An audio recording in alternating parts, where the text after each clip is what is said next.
It must have been tough growing up with Alfred and Enid Lambert. I'm Roger and this is Bookshook, and today I'm discussing the first half of September's book, The Corrections by Jonathan Franz, which was published in 2001. So each month I take a book, I split it into two and discuss it on the second and last Fridays. I'd love to know your thoughts on the book so far. Leave a comment below, or if you're listening to the podcast, send an email to bookshook@yahoo.com. Welcome to Bookshook. So I've read up to page 325 of The Corrections. Alfred and Enid live together in a large house. Enid tries to protect Alfred, who's suffering from Parkinson's disease. So she's protecting him from various bills that come through the door. The characterisation is brilliantly written. Already we see Enid lying to herself. She talks of, quote, the dampness of the workshop that smelled like urine but could not possibly be urine.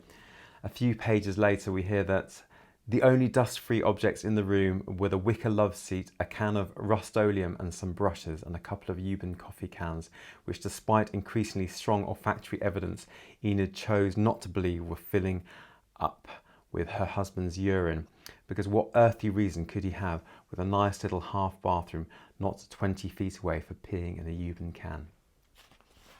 He has a desk in the basement. Quote, it's the fate of most ping pong tables in home basements, eventually to serve the ends of other more desperate games.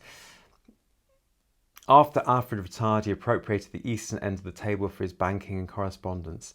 At the western end was the portable colour TV on which he'd intended to watch the local news while sitting in his great blue chair.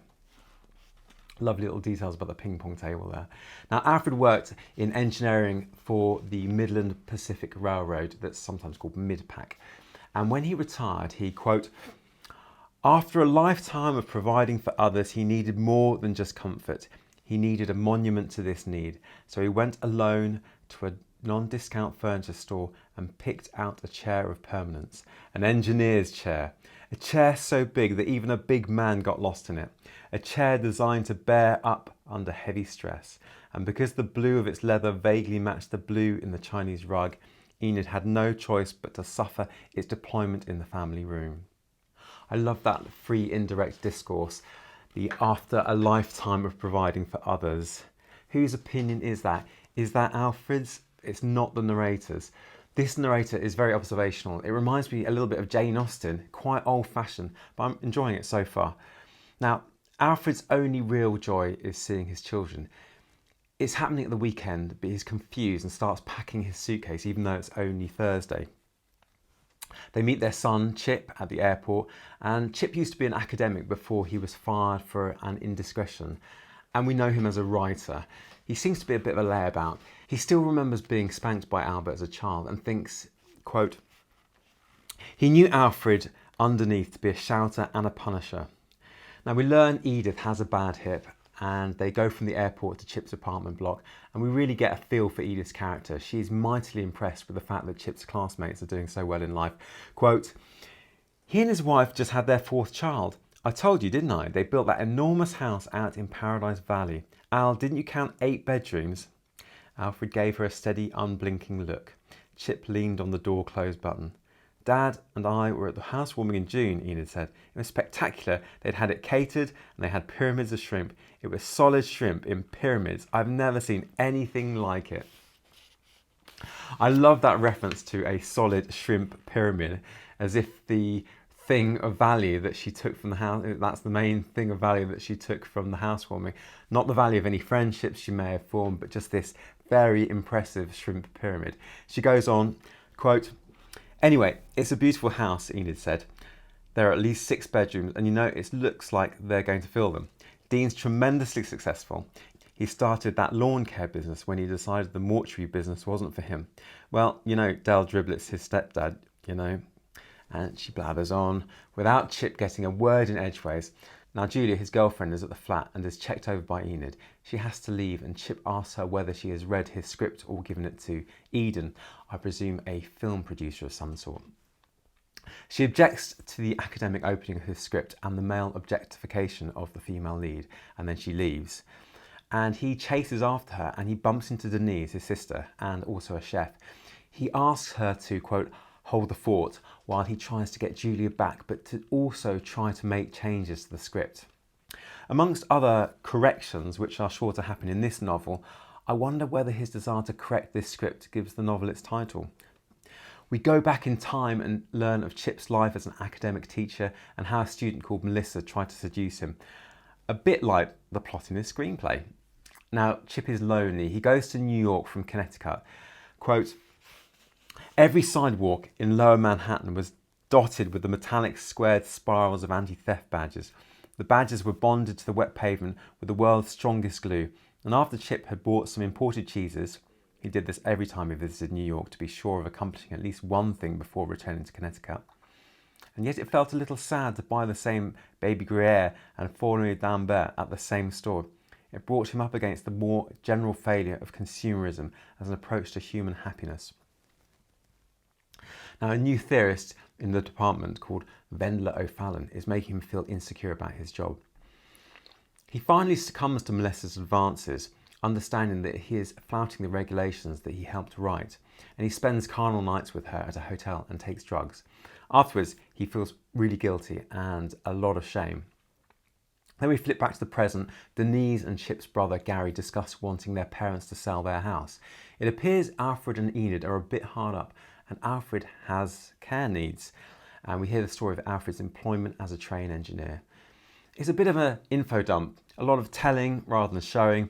Franz seems to favour this form of storytelling to impart large bodies of information.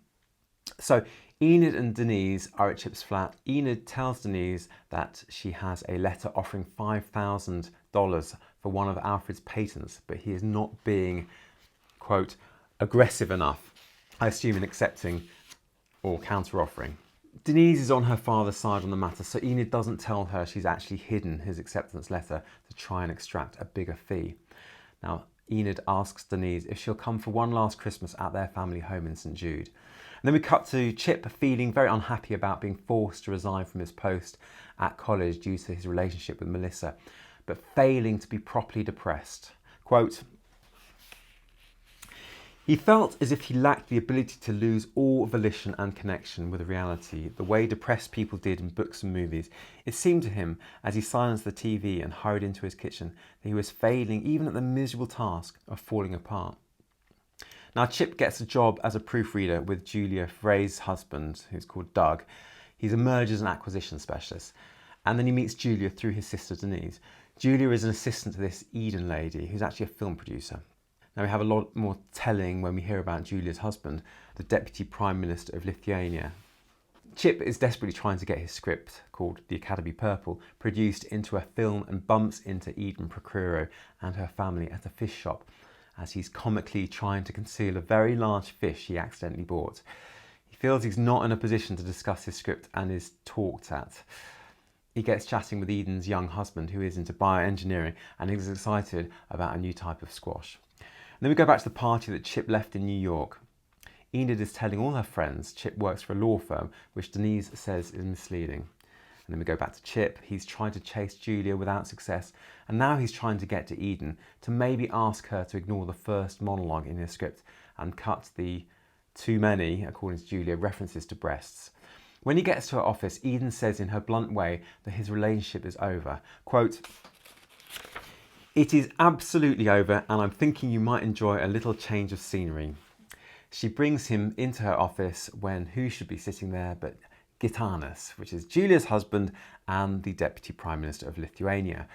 Now, Julia's daughter is there scribbling on the back of his script, which upsets Chip a lot.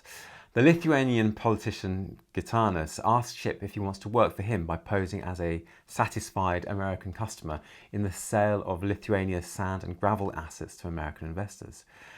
He goes on to explain how criminality is rife in Lithuania, drugs, criminal warlords, child prostitution commonplace in his country, and where, quote, "a young generation grew up in a state of moral anarchy and are hungry."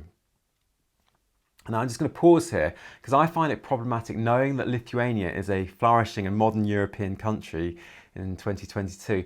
I know this story is set 20 years ago, but I don't think it's changed that much. It just seems to be a stereotype European nation state to fit Franz's plot. And this poor Deputy Prime Minister is painted in such a poor light.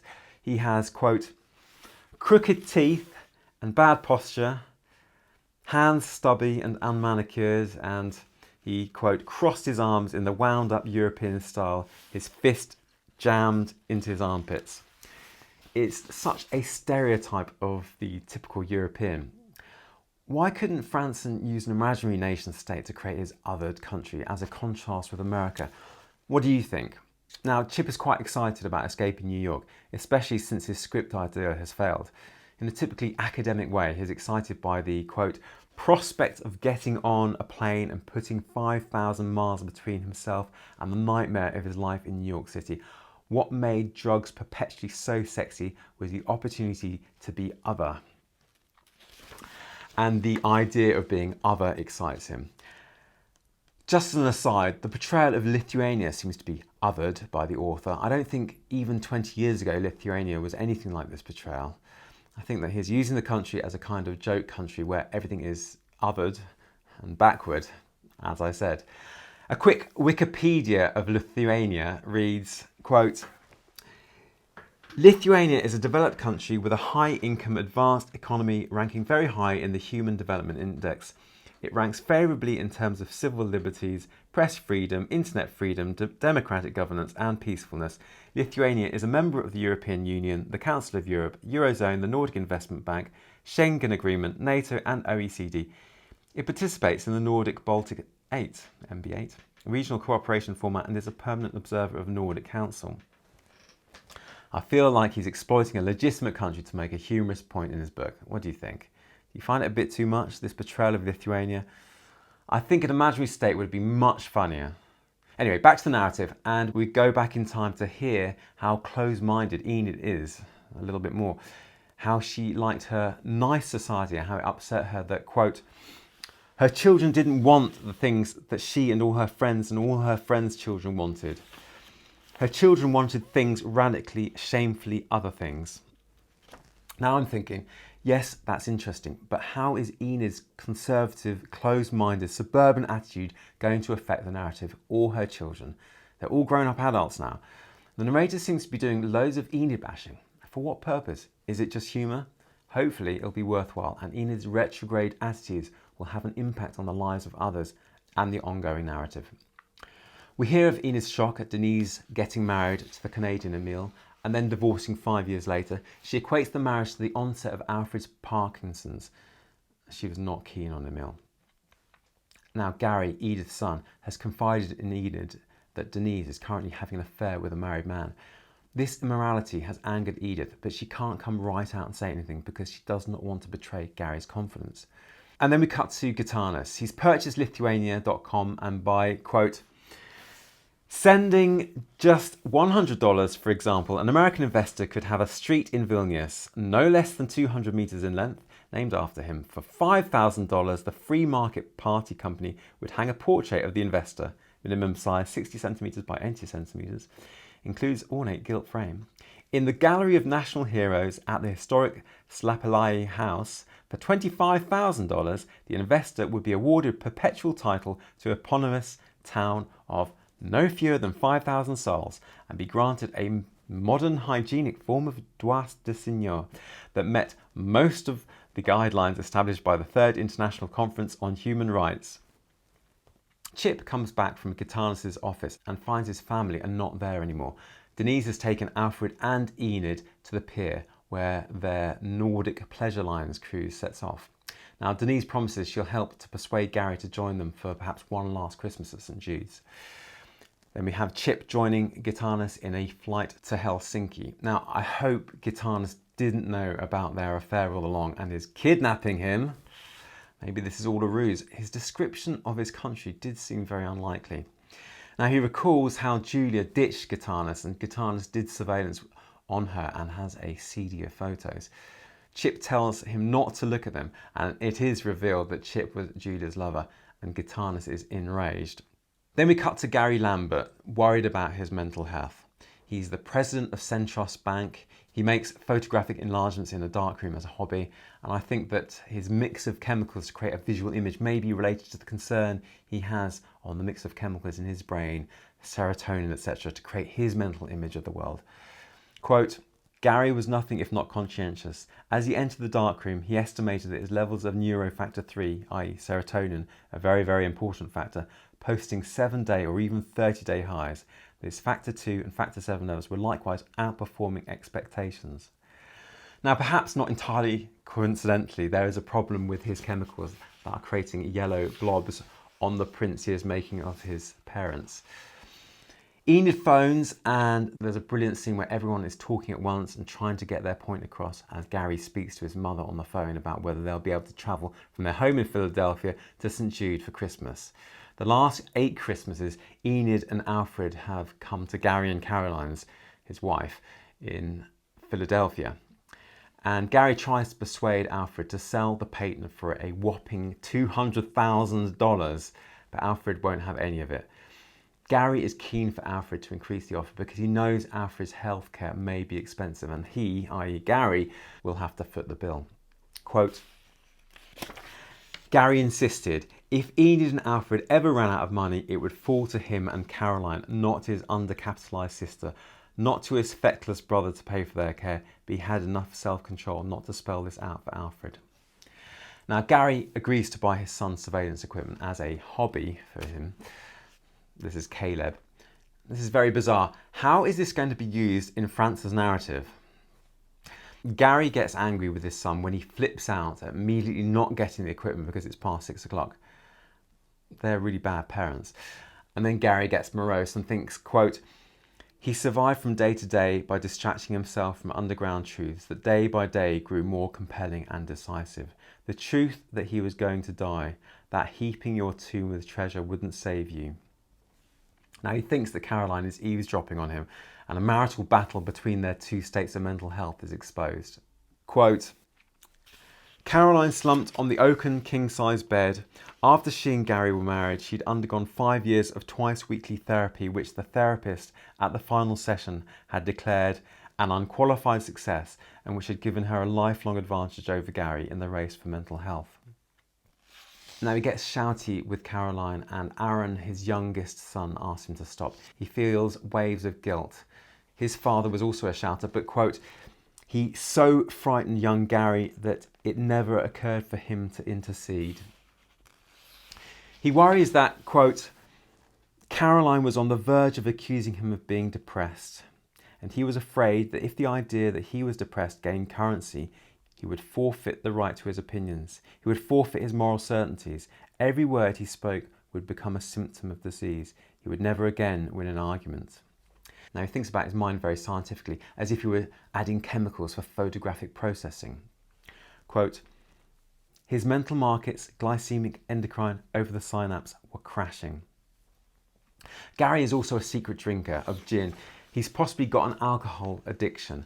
When Caleb, incidentally a famous biblical spy, mentions he wants to do surveillance on the kitchen, Gary refuses, possibly because of his drink problem. He also thinks he may have something called anhedonia, which is the inability to express pleasure and a warning sign.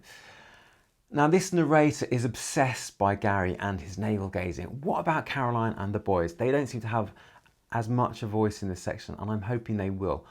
Anyway, Gary loves to grill, just as he is constantly grilling himself and his family, quote, on the deck, in the radiant heat, as he blackened the prawns and seared the swordfish, a wariness overtook him.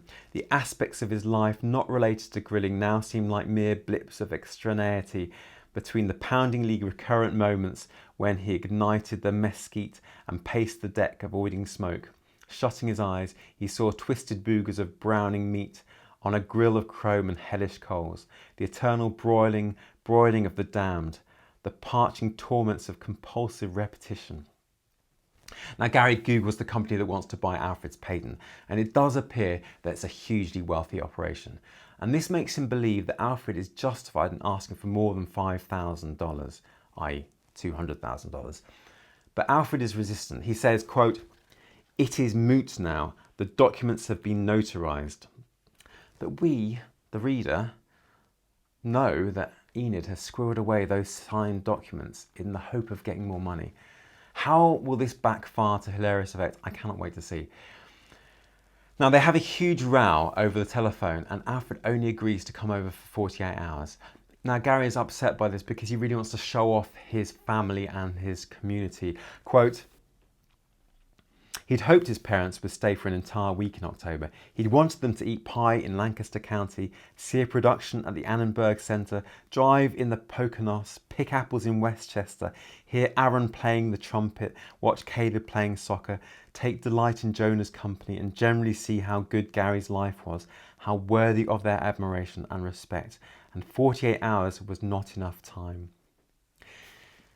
I think that's very sad. He's still in thrall to his parents. They must be so controlling. And Gary feels like he's going to be responsible for Alfred throughout his decline. Quote, the old iron horse was careering toward a crash and Gary could hardly stand to look, because who else, if not Gary, was going to take responsibility? Enid was hysterical and moralising, Denise lived in a fantasy land, and Chip hadn't been to St Jude in 3 years. Who else but Gary was going to say, this train should not be running on these tracks? Now, Gary wants Alfred and Enid to sell up, and he isn't discreet about it. Quote, Dad, if you don't put yourself into somewhere manageable, you're going to hurt yourself. He's really mean to him. And when Alfred is morose, Gary says to him, quote, why bother staying alive if that's your attitude? What do you have to look forward to? Gary then suggests he should travel, and Alfred says that Gary's depressed, which really upsets him. They go to a museum in St Jude, and the narrator thinks, quote, what Gary hated most about the Midwest was how unpampered and unprivileged he felt in it. St Jude, in its optimistic egalitarianism, consistently failed to accord him the respect to which his gifts and attainments entitled him. Very funny. He comes across as a very bad person. Anyway, it's March and Gary is visiting St Jude with Jonah. Jonah is the perfect grandson and Enid invites him to Christmas. Gary complains that he shouldn't talk about Christmas in March and then thinks, quote, enlisting Jonah directly in her campaign, exploiting a little boy for a leverage, seemed to Gary a low trick on Enid's part. After he put Jonah to bed, he told his mother that Christmas ought to be the last of her worries. He's comic book horrible.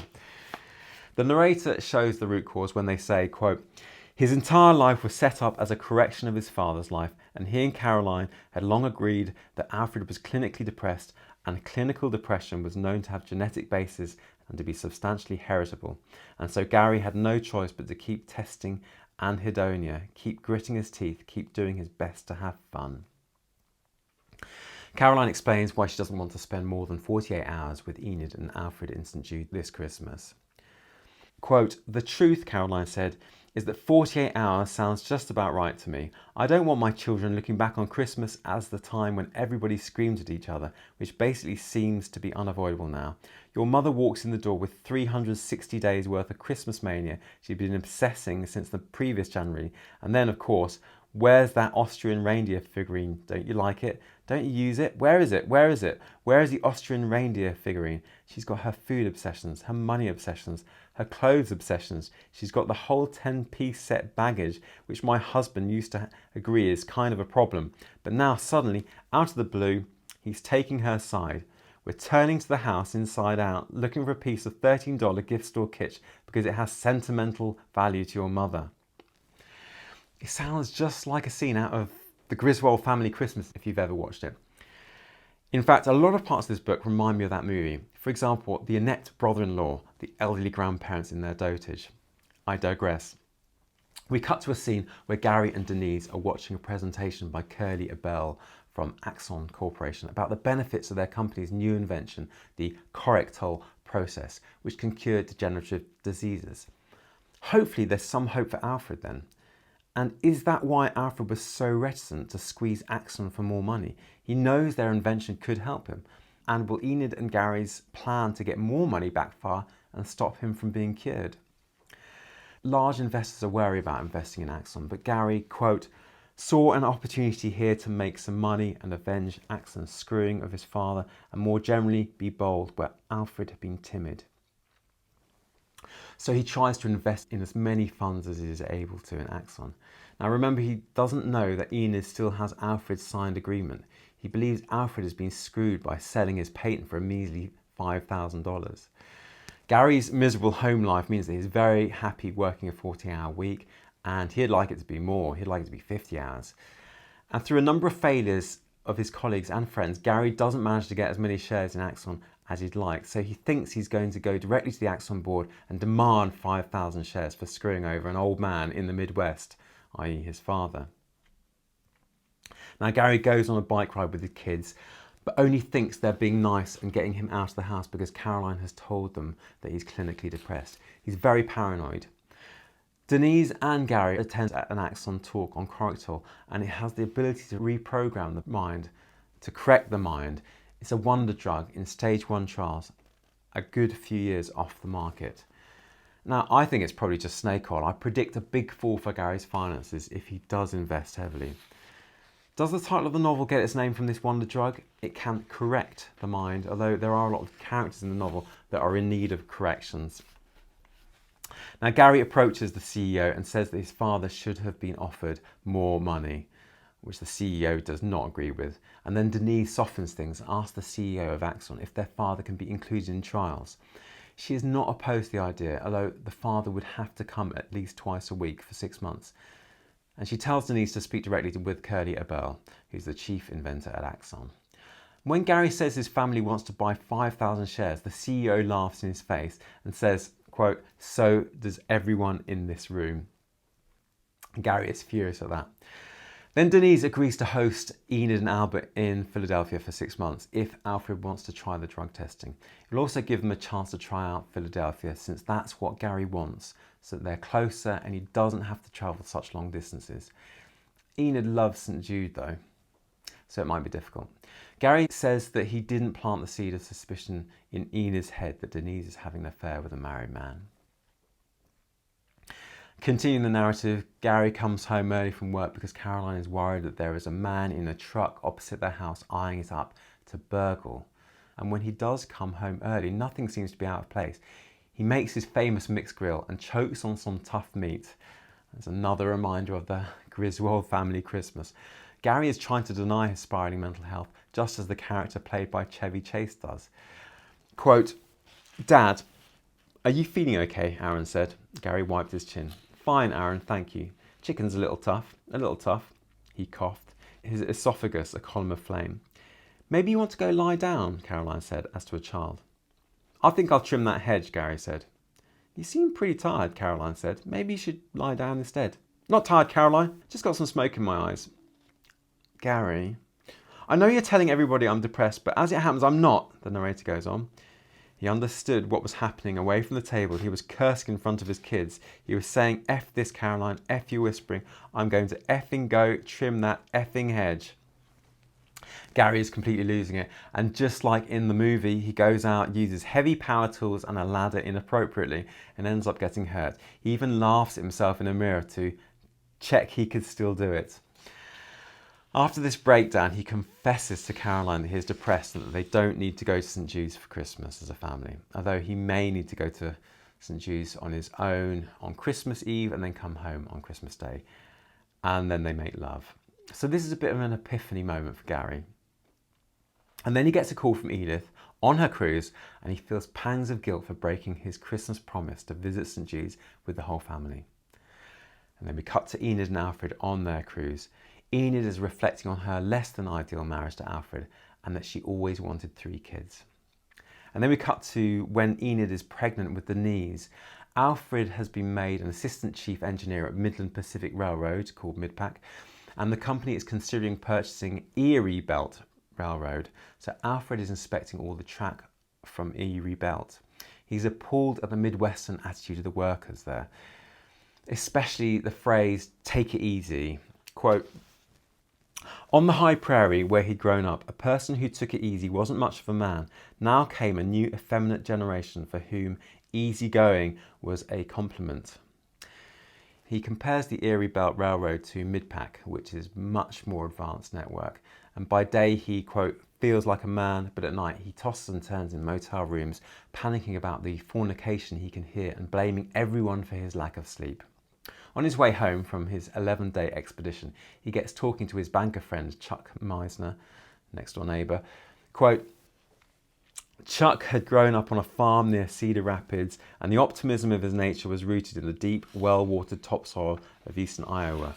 Farmers in eastern Iowa never learn not to trust the world, whereas any soil that might have nurtured hope in Alfred had blown away in one or another West Canton drought. There's more generalisations about people from the Midwest, and we'll have more on that later. He tells Chuck that Midpack are going to purchase Erie Belt, but tells him to keep it secret. I wonder if he will. Now, initially, when I read this passage, I thought he was asking Chuck to keep the knowledge of his ill son's secret, but he obviously doesn't give two hoots about his son's illnesses. Listen to the passage directly. So, Chuck said, I imagine there's been a public announcement. Alfred says, no announcement. Chuck nodded, looking past Alfred at the Lambert house, and says, Enid will be happy to see you. I think she's had a hard week. The boys have been sick. You'll keep that information quiet, says Alfred. Al. Alfred continues, I wouldn't mention it to anyone but you. And Chuck says, appreciate it. You're a good friend and a good Christian. Alfred doesn't even hear Chuck saying that his children have been ill. The implied author often does that. He'll interrupt a character's dialogue with another character's current train of thought. So in this instance, the phrase, I wouldn't mention it to anyone, is unrelated to what Chuck was just talking about, i.e. the illness of his boys. It's related to the Midpack deal. Quite likely, Alfred didn't even hear Chuck mention his boys' illnesses. He's in a world of his own. There are many times when you have to keep in the brain what each character is currently thinking. There was a great example earlier when Jonah kept on mentioning Narnia whilst this big family conversation was going on. They're all talking about different things. Anyway, as he gets home, he notices problems. There's a hedge that needs cutting and there's mess that should have been taken care of by his wife Enid. And he says to her, quote, what is the one thing I asked you to do while I was gone? And she says, I'm catching up on laundry. The boys have been sick. And Alfred says, do you remember? I asked you to take care of the mess at the top of the stairs. That was the one thing I asked you to do while I was gone. Without waiting for an answer, he went into his metallurgy lab and dumped the magazines and jelly glasses into a heavy-duty trash can. And then he starts hammering at the glass in the trash can. It's very Neanderthal, Alfred. Notice how he just ignored the boys have been sick comment from Enid. There's no, lovely to see you, Enid. How's it been for the last 11 days? He is not a great husband. Alfred shows that he rules with an iron fist when he starts counting down from 5 and Gary rushes to the table, knowing it's better to get to the table to eat your food than to be smacked. And then there's this heartbreakingly painful dinner where Alfred's 2 small boys try desperately to impress their father. The boys have built planes out of balsa wood at a place called The Pack. And Alfred says, quote, he didn't think much of The Pack. A bunch of fathers taking it easy ran The Pack. Pack-sponsored activities were lightweight, contests involving airplanes of balsa or cars of pine wood or trains of paper whose boxcars were books read. And Alfred seems to approve silently with all the bizarre things the boys have made, with popsicle sticks, a jail, an electric chair. And when Gary says he's going to blow something up with firecrackers, the father is silent, proud of their boyish behaviour. But as soon as Enid mentions going to the Museum of Transport, he becomes negative and says, quote, what are you taking them for? In his mind, it's not authentic. Authenticity becomes very important. It's a very important idea for Alfred. Just generally, he seems like a really bad father and husband. Now he gets a call from Chuck during the meal saying that Chuck is considering buying shares in Midpack, and he feels disgusted that his innocent conversation about his work has led to Chuck's possible financial gain. Quote, you wanted to spend your innocence on someone worthy of it, and who better than a good neighbour, but no one could be worthy of it. There was excrement all over his hands. And he has a wonderful, long, dark tea time of the soul moment, to quote Douglas Adams' novel title. That period around 5 o'clock when humans can sometimes feel a bit out of sorts and liable to existential angst. Quote, Alfred by the phone was studying the clock above the sink. The time was that malign five-ishness to which the flu sufferer awakens after late afternoon fever dreams, a time shortly after 5 which was a mockery of 5. To the face of clocks, the relief of order, 2 hands pointing squarely at whole numbers, came only once an hour. As every other moment failed to square, so every moment held the potential for fluish misery. And to suffer like this for no reason, to know that there was no moral order in the flu, no justice in the juices of pain his brain produced, the world nothing but a materialization of blind eternal will. Schopenhauer, no little part of the torment of existence is that time is continually pressing upon us, never letting us catch our breath, but always coming after us, like a taskmaster with a whip. These little Schopenhauer interjections often come into Alfred's thoughts, and they're becoming more and more prevalent. Now we have a look at Enid's life now. She did some accounting and met and fell in love with Alfred. Quote, Enid had chosen to believe in the promise of his looks. Life then became a matter of waiting for his personality to change. Chuck imagines making love to Enid rather than his wife. Now Chuck remembers the next door neighbour. This whole domestic setup of Alfred, Enid and the boys is beautifully articulated and written, and we really get a sense of the inner character and motivations of the characters. But boy, does it go on some. I'm waiting for some external action, and I'm done with page after page of this internal angst. I know many of you will disagree with me, but I'm hoping something will change up soon in the narrative. For example, this is the narrator pondering neighbourhoods. Quote, whether anybody was home meant everything to a house. It was more than a major fact. It was the only fact. The family was the house's soul. The waking mind was like the light in a house. The soul was like the gopher in his hole. Consciousness was to brain as family was to house. Aristotle, suppose the eye were an animal, sight would be its soul. To understand the mind, you picture domestic activity, the hum of related lives on varied tracks, the hearth's fundamental glow. You spoke of presence and clutter and occupation, or conversely of vacancy and shutting down, of disturbance. Hopefully you get the idea. It's beautiful lyrical writing and some lovely ideas, but let's just crack on with that story, Mr. Franz, and thank you very much. Am I being unfair? Possibly. Anyway, Alfred discovers an interesting bit of chemistry in his study, and Chipper has fallen asleep at the table because he was refused to leave unless he ate something his parents wanted him to eat. Alfred puts him to bed and peers in at Gary's popsicle prison and electric chair, which in no way live up to his imaginings. Alfred has an existential crisis and thinks that everything is relative, that the real may not be as real as his imaginings. Quote, that his feeling of righteousness, of uniquely championing the real, was just a feeling. Finally, Alfred, a bit of self-realisation. The narrator goes on, and if the world refused to square with his version of reality, then it was necessarily an uncaring world, a sad and sickening world, a penal colony. That's a Schopenhauer reference. And he was doomed to be violently lonely in it. Now, it's a shame that your kids, Alfred, and your wife can't live up to your high expectations. Unfortunately for this character and this book, we know that there is no room for change. Call me soppy, but this whole section would have been a wonderful setup for Alfred's epiphany, but we know what has become of Alfred because of the novel structure. Is the author punishing Alfred's behaviour as a young father by giving him a miserable old age? What do you think? Anyway, Enid and Alfred have a row in bed. Enid is desperately unhappy that he was so horrible to her on his return and didn't even kiss her goodbye. He is horrible, and Franz loves writing horrible blokes. Gary, now Alfred. Is the whole point that Gary learns to be horrible from Alfred? Enid, whilst attempting to make love to Alfred, mentions that they could earn a bit of extra money with the insider information about Midpack purchasing Erie Belt. Unfortunately, he calls his favourite philosopher to mind and the lovemaking ends. Quote, this is Schopenhauer.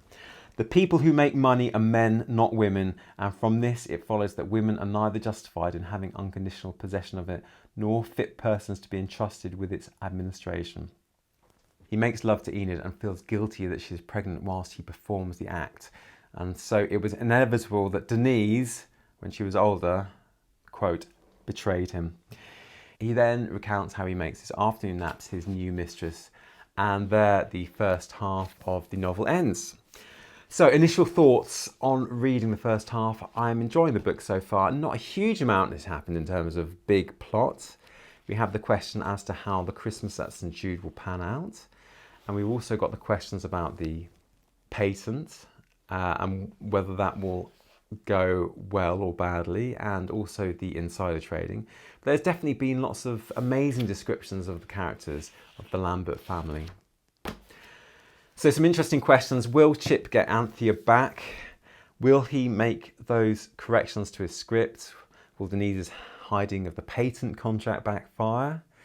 Will the family be reunited for one last Christmas at St Jude? And will Denise persuade Gary to join them? It's not looking promising so far, especially since Gary has told Caroline only those who want to go have to. Now, Denise has a thing for married men, and will Enid find out the truth of that? And what were those blotches in the photographic processing of that photo? They're probably just an expression of familial dysfunction. Could they be something else? And will the Correctel process come to market in time to help Alfred? Or will Enid and Gary's actions stop this happening? And will Alfred agree to become involved? And will Enid persuade Alfred to buy some Erie shares? And will Chuck Meisner become rich off them, perhaps? Now, there are some very interesting ideas to come out of this first half. The idea of comparing, I think, is quite interesting. In a democracy, comparing yourself to others helps you improve, but it can have the negative effect when you compare people. Enid is constantly comparing her siblings and Arthur to others. Quote, "Use it or lose it. That's what every doctor says." This is Enid speaking. "Dave Shumpert has had 10 times more health problems than Dad. He's had a colostomy for 15 years. He's got one lung and a pacemaker, and look at all the things that he and Mary Beth are doing. They just got back from snorkeling in Fiji, and Dave never complains, never complains. You probably don't remember Jean Grillo, Dad's old friend from Hephaestus, but he has bad Parkinson's, much, much worse than Dad's. He's still at home in Fort Wayne, but in a wheelchair now. He's really in awful shape, but Denise, he's interested in things." She goes on. "Gene is in a wheelchair, completely crippled, and he's still thinking about what he can do for somebody else, while Dad, who can walk and write and dress himself, does nothing all day but sit in his chair." Now, is this attitude a byproduct of consumerist capitalist society? Now, she immediately scolds her daughter for holding a knife incorrectly, constantly comparing what she sees around her with her inner ideals of how life should proceed. A little bit like Alfred in that respect. Quote, "Golly, Denise, the way you throw that knife around, I don't see how you haven't lost a finger." She really does judge others, and this is a fantastic insight into her character. It really made me think about judgment and the nature of people who like to judge or criticise others. In judging other people, really they're judging themselves. By talking of Dean Driblet in such glowing terms, quote, "he has an 8-bedroom house," she's passing judgment on herself, I think. What she's really saying is, why don't I raise a son to have a happy marriage with wealth and an 8-bedroom house? Do you agree with this idea? I'm sure there's a maxim out there somewhere that goes along the lines of, be careful whom you judge, for in doing so you judge yourself. And if there isn't, I think there should be. Anyway, listen to how the narrator transmits Enid's judgment of her daughter's wine consumption. They're discussing Arthur's offer of patent money. Quote, "Denise had taken the bottle of wine from the refrigerator as if to underline her indifference to a matter of consequence to Enid.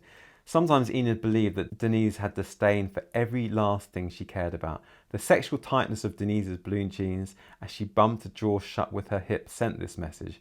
The assurance with which she drove a corkscrew into the cork sent this message. Do you want some wine?" Enid shuddered. So early in the day. Denise drank it like water.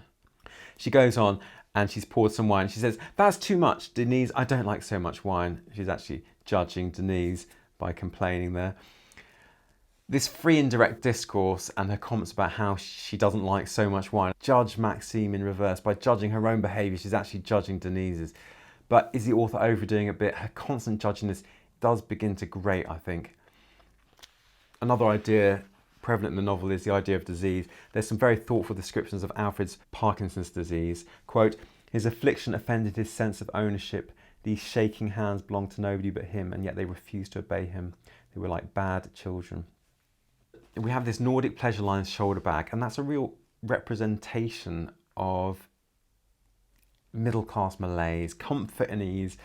The term pleasure lines conjures guaranteed pleasure, and Aunt Cruz is what this type of person might be into, safe and with an air of manufactured class. All the guests are in the same boat, to extend the metaphor, where class hierarchies are clearly cut, and Nordic gives that frisson of another place, somewhere slightly exotic, but no doubt all exactly the same type of people.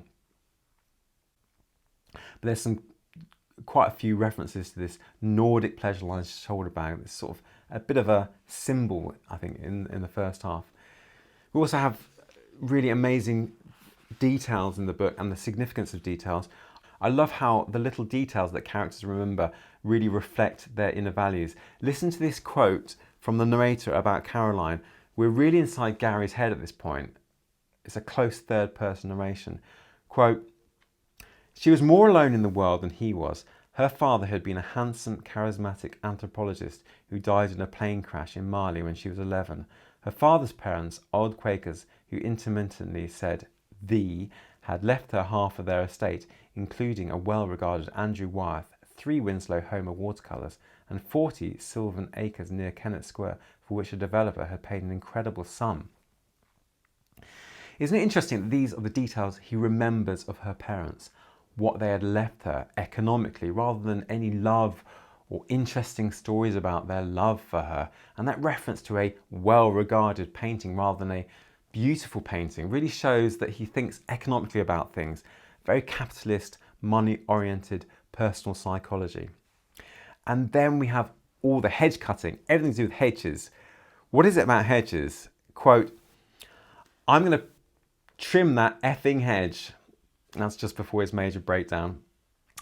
Are these hedges so important? They're dividing up small pockets of the country into little kingdoms, maybe? Is that the reason why these hedges are so important?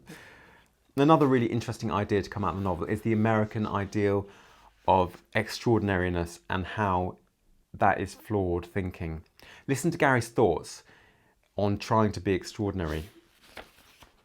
Quote, "All around him, millions of newly minted American millionaires were engaged in the identical pursuit of feeling extraordinary, of buying the perfect Victorian, of skiing the Virgin Slope, of knowing the chef personally, of locating the beach that had no footprints. There were further tens of millions of young Americans who didn't have money but were nonetheless chasing the perfect cool. And meanwhile, the sad truth was that not everyone could be extraordinary. Not everyone could be extremely cool, because whom would this leave to be ordinary? Who would perform the thankless work of being comparatively uncool?" Does it remind you a little bit of Janina's lazy Venus syndrome from Drive Your Plough in the last month's book? Gary goes on to describe how the folk of St. Jude encompass this ordinariness. And then, as I mentioned previously, we've got that stereotyping of the small European state, the othering. I've already mentioned Lithuania is in fact a developed nation and was developed when this book was written. I think the author's being a bit lazy picking out this country. He should have invented some backward state for the anti-American state that he needed for his narrative. Another interesting idea is Alfred's aggression. Listen to this aggression towards his son at mealtime. "Do me a favour and stop playing with your food and finish your dinner right now. Do you understand me? You will finish it right now, or there will be no dessert and no other privileges tonight or tomorrow night, and you will sit here until you do finish it." "Daddy, though, can you?" And he's interrupted. "Right now, do you understand me, or do you need a spanking?" I think his kids are going to end up having a terrible relationship with food, and the constant threat of being beaten must be so draining. Poor Chip. I'm surprised he's turned out as well as he has. Anyway, just a few little ideas that I picked out that first half. I'm sure you've got many, and I'd love you to share them below or send me an email, and maybe I could share them at the next podcast.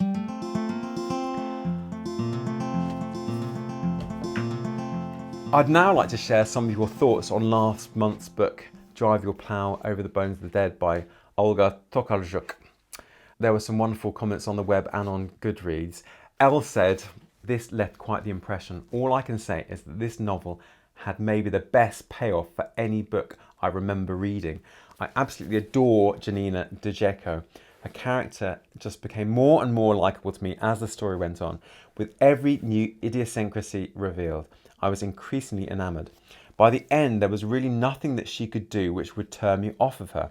along with her band of misfits whom are lovingly given nicknames like Oddball, Dizzy and Good News.